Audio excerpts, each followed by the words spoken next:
fast, fair. Fox Toledo News. First at 10 starts right now. First at 10. It looks like another victim of the Ohio budget cutting is Catholic education. When you're talking about 15% or more cuts, that has an impact. Funding for Catholic schools is our other top story, and it's just one more cut expected in the state budget that the governor still needs to sign. Now, while 15% isn't going to cripple Catholic schools, it will require some changes. Fox Toledo's Sean Hegarty is here live with where the diocese in Toledo goes from here. Well, to many people, the obvious place the diocese could increase things is tuition, but that is not the case right now. Tuition for the upcoming school year will remain the same, which is great news for parents.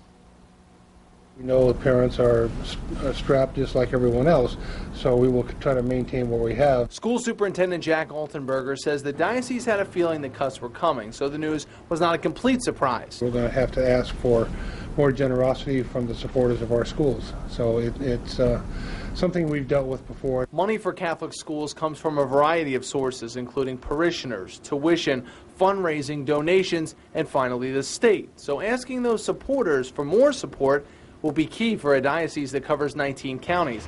As for student impact, it's not clear if things like auxiliary services will be cut. They include remedial math, speech, and some counseling services. If those programs are cut, then that will have an impact.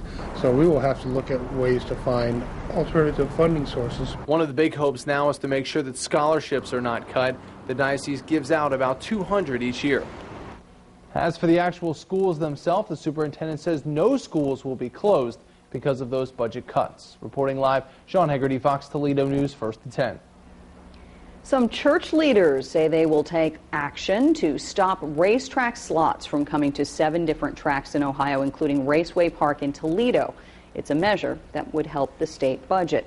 The United Methodist Anti-Gambling Task Force says they are confident they can persuade the Ohio Supreme Court that the machines are unconstitutional. Governor Ted Strickland, who is an ordained Methodist minister, is expected to sign a roughly $50 billion 2-year budget in the next few days that contains the slots plan. Lawmakers hope to raise $933 million to prevent deeper cuts to programs and services.